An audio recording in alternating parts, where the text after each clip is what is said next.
dito sa may paanan ko. Tapos bumangon ako. Sabi ko, sino ito? Si Maika, umiiyak.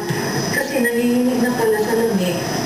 Tapos, parang gusto nang mag-back out.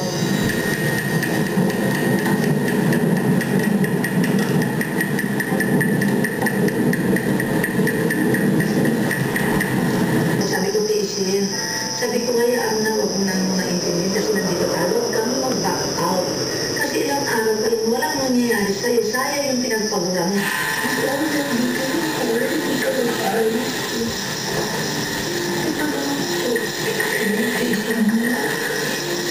Iyak ako kasi sa sobrang babad na babad ako sa tubig na basang-basang buong katawan ko. Kung gusto niya umuwi siya. Ako, for me sinabi ko sa kayo nung una, huwag ka muna umuwi. Kung kakayanin mo pa.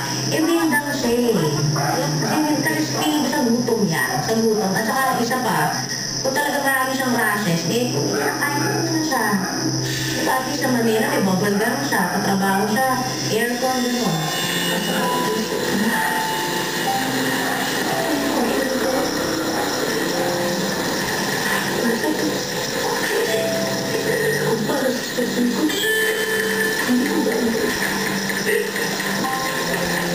Magulo din ako ng iyak. Nagtalokbong ako dun sa poncho ko, na umiyak din ako. Kasi nabanggit niya yung pamilya, parang na-touch ako.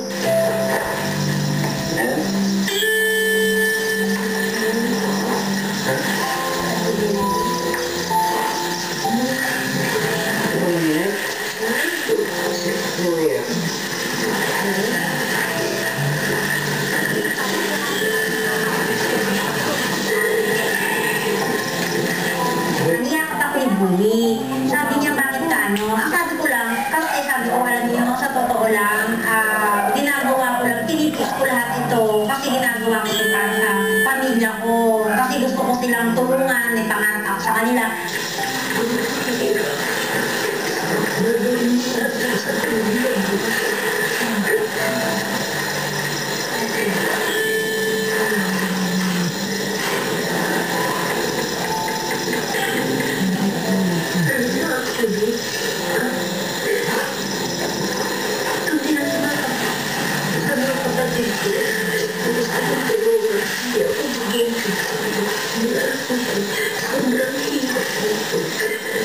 Half 100 years ago, when I held you in my arms, I still feel the night so real. Secrets in the clouds.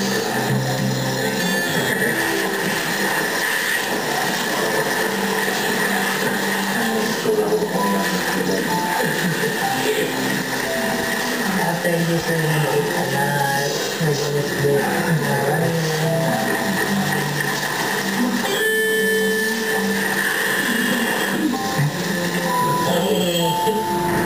So, si Bowie, hinihipa niya yung apoy. He was crying as well. Sabi niya, bro, hirap. Huwag ko umiyak. Ayan, bro ka na lang. I mean, lahat naman tayo nihirapan. Just, you don't have to carry all the burden. Naging emotional din ako dahil nahihirapan lang.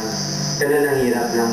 Kung ano man yung nasa nilang bakit sila umiyak, madala rin sa akin yung tunog ng pag-iyak nila sa akin. Sa feeling ko, I failed myself on that moment. Feeling ko ako yung nag-fail sa sarili ko, sa pamilya ko, sa tribe.